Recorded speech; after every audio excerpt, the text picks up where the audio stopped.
Mr. Hassan, Biden's mom is based. Yeah, I know. Joe Biden's mother so disliked England she refused to sleep in the bed Queen had slept in. Yeah. Veep writer Georgia Pritchett reveals U.S. President's Irish mother wrote poems calling for God to rain blood on the English. It's so weird, though, because, like, it's not like she's a first-gen immigrant. You know what I mean? She's just, like, an Irish American who absolutely hated the British, which I'm of that same mindset. Like, the energy is great. Like, it's wild.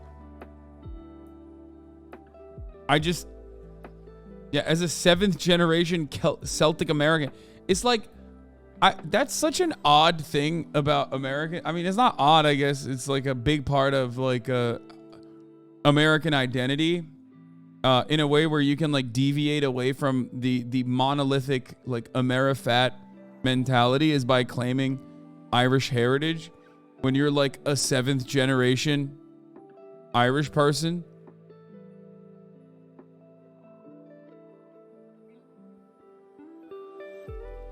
My father's from Dublin. I was born in Philadelphia. My entire childhood was filled with that sentiment. Yeah, but you're like second generation or first generation. You know what I mean?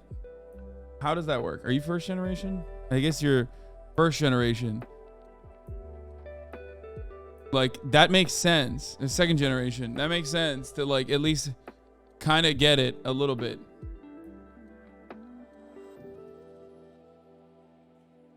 But like I think it was like her grandparents or her great grandparents that I like how you almost caught yourself almost pronouncing Celtic correctly. I did almost. The link I sent is 100% right. Oh, this guy. Yeah. This is my favorite shit. Exactly. We've covered this on the show before. Emma sent this before. And as an Irish American, it's one of those things that I get really frustrated when I hear. But let me add some nuance. I think a lot of Irish or... I love how he like changes his hair as he's like, you know, just pacing through his house. Just genuinely distraught with the luck of the Irish. Right. And as an Irish American, it's one of those things that I get really frustrated when I hear. But let me add some nuance. I think a lot of Irish or Scotch-Irish or Scottish Americans are frustrated with their position in the United States, and they don't understand why they're so poor. And there are some really horrible historical reasons for their poverty. This is like an insane take. Bro, this isn't like 1938, man. What the fuck are you talking about? Like, or not even like 1938. Like, it's fucking, this isn't like 1838, okay? I guarantee he's only this way because he has an indigenous wife and is jealous he's not as interesting. Oh, he does have an indigenous wife? So he's like one of those woke guys.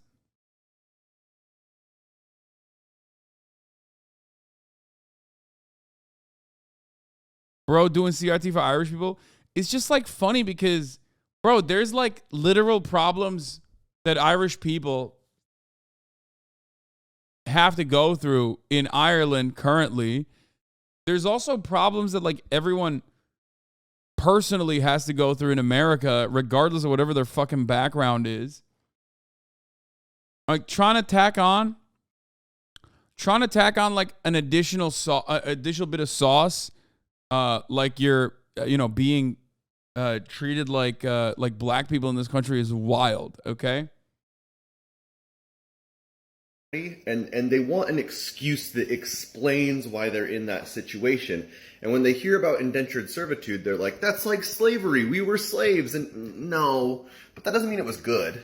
The oppression of Celtic Americans did not start with the Irish potato famine, but actually started The median income for households headed by an Irish American came in at $59,220, higher than the national median of $51,000.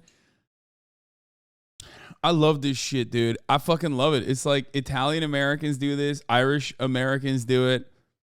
It's great. It's my favorite type of shit. Pretty much as soon as the United States became a thing. Culturally, Celtic Americans came from a very different place than English Americans who were running the country. See, England had a political enlightenment, and it had improved the quality of life and established some basic rules that everybody followed and kind of benefited from.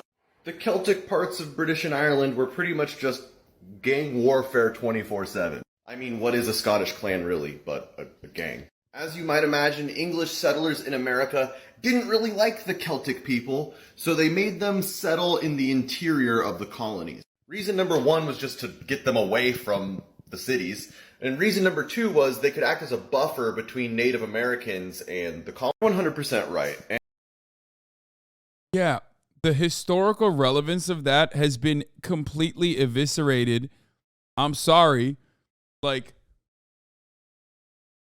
this is wild. This is a wild thing to talk about because yes, there are varying degrees of people that were considered a part of the out group that were basically put into the in group of white people.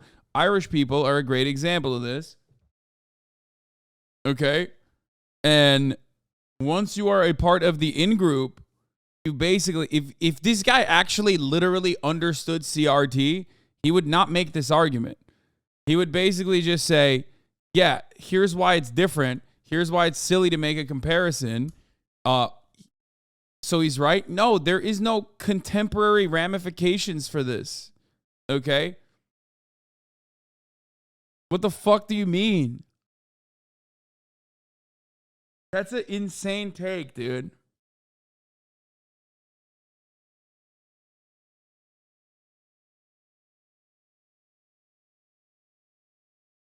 CRT, Celtic race theory.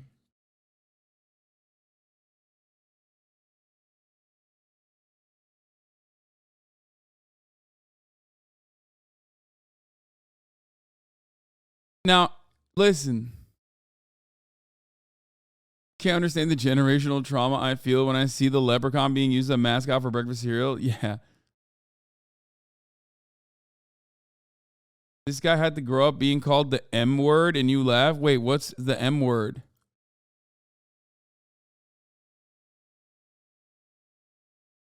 Like Mickey Mouse? Oh my God. That's awesome.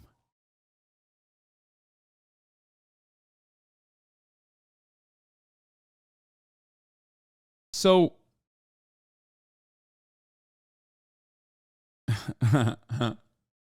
hope you have your Kick account ready, GG buddy. He teaches ethnic studies, by the way. Oh my God, I love this guy. This guy's probably like, I could see this guy being a fan of mine even. Like I would not be surprised if he's like watch some of my videos and definitely like this is one of those things where I like click on when I click on their fucking when I click on their Twitter profile, whatever it is, and then I find out that they're actually following me, but like, or they're a Fallen fan. You know what I mean? You know, he breaks out the paddy wagon as a racial slur a lot. Oh my God. He's my history teacher, actually. He calls you a bully. Okay, shut the fuck up.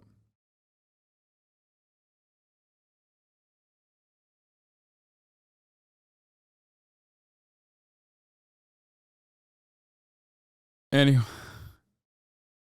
anyway, look, it's just there's a lot of like well-intentioned libs out there who like that guy's not like a racist dude, I don't think. You know what I mean? He seems like a well-intentioned liberal who just wants to talk about like the historical relevance of uh Irish oppression, which was very real, but its contemporary implications are not even marginal at this point. You know what I mean?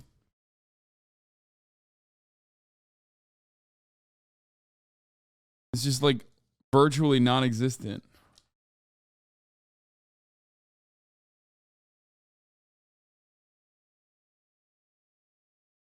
You're American.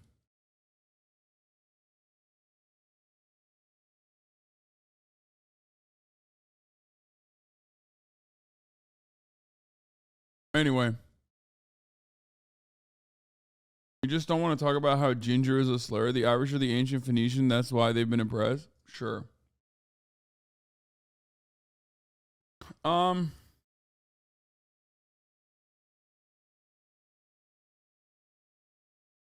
can tell this guy doesn't know what he's talking about because he groups in Irish Catholics with Scots Irish.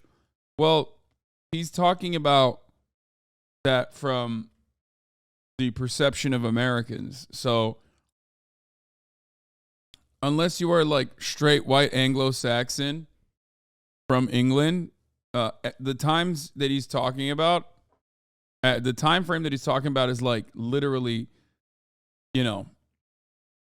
colonies to like till I don't even know where or when Irish people basically became like full-blown white. But up until that moment.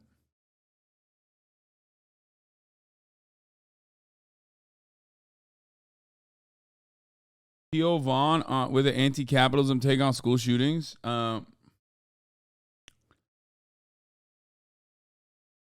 JFK. I mean, there was, but even like, there were remnants of like Catholicism being a problem when JFK became president. Like, but I guess at that point, like the material realities have shifted for Irish Americans. But I don't think that there is like any genuine segregation or any effort to do genuine segregation.